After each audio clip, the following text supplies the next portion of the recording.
তুমি আমাকে বিয়ে করবে? করব। ওরা প্রচন্ড রকমের গালি খাইতে পারে। বাসা থেকে আমাকে বিয়ের জন্য অনেক চাপ দিচ্ছে। ফড়িং এর মতো একটা মেয়ে তিরিং বিং করে বেড়াচ্ছে। নাটকের সৃষ্টিশীল কাজের তাই তো আসলে হইচই যখন হয় ভালোই তো লাগে। নির্মাতা হিসেবে তো হইচইটাই তো চাই। আর সবচেয়ে জিনিসটা আমার কাছে ভালো লাগছে সেটা হচ্ছে যে এই নাটকে একদমই নতুন দুইটা মানুষের ইন্ট্রোডিউসিং হয়েছে, স্পেশালি সঞ্জিতা হিমু। এবং ও যে এত ভালো করে বুঝি নাই, আমি তো ধরে নিয়েছিলাম যে ও মনে ব্লেন্ডার করে ফেলবে, না জানি দর্শক কি বলবে। দর্শক দেখলাম পছন্দ করতেছে। ওর সাথে আমার যখন ফার্স্ট মিট হয় 2024 মেবি, রাইট?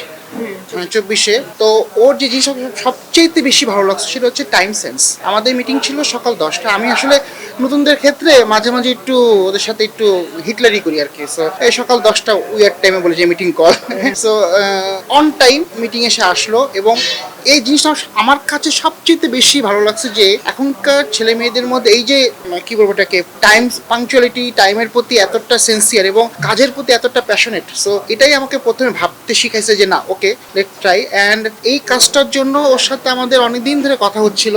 সো এবং ও এই কাজটার জন্য এতদিন অপেক্ষা করেছিল যে ভাই আমি আপনার থ্রুতে আসলে ফিকশনে সলোটা করতে চাই। সো ওই জায়গা থেকে মনে হয়েছে যা লেটস ট্রাই। অ্যান্ড আমার একটা সিরিয়াল ছিল ব্ল্যাক অ্যান্ড হোয়াইট, ওখানে যখন ওকে নিলাম ওর পারফরমেন্স আমাকে বলে দিল যে না, অ্যাকচুয়ালি এইভাবে আসলে একটা প্রতিভাকে ফেলে রাখার কোনো মানে হয় না। এটা ছিল আমার ছোট ভাইয়েরই টিভিসি, ওর নাম হচ্ছে ইমতিয়াজ নিলয়। তো ওদের টিমের সাথেও কাজ করতো। তো একটা দেখলাম ফড়িং এর মতো একটা মেয়ে তিরিং বিং করে বেড়াচ্ছে। তো আমি বললাম ও কোন ক্লাসে পড়ে? তো আমাকে নিলে বললো ভাইয়া ও তো ক্লাসে পড়ে না। তো কিসে পড়ে? বলছে ও তো অনার্স কমপ্লিট। বলছে হ্যাঁ। তো মানে প্রথম ধাক্কাটা যে অনার্স কমপ্লিট বাট মনে হচ্ছে না। এবং আমি যে 5 মিনিটের মতন ভয়েজের ওখানে ছিলাম, ওর প্রতিটা শব্দ চয়ন এবং ভয়েজের সময় ওর যে পারফরমেন্সটা ছিল ইয়াতে অডিওতে, সেটা দেখে মনে হয়েছে যে না, ওকে দিয়ে হতে পারে, একটা ট্রাই করা যেতেই পারে। সো ওই জায়গা থেকে আসলে আচ্ছা, এই নাটকটা দেখা খুবই ইজি। আমাদের ইউটিউবে বিগ সিটি এন্টারটেনমেন্টে যে ড্রামা চ্যানেলটা আছে ওখানে গেলেই নাটকটি দেখতে পাবে। আর অথবা ইউটিউবে একটু মানে একটু কষ্ট করে সার্চ দিলেই হবে একটুখানি ভালোবাসা।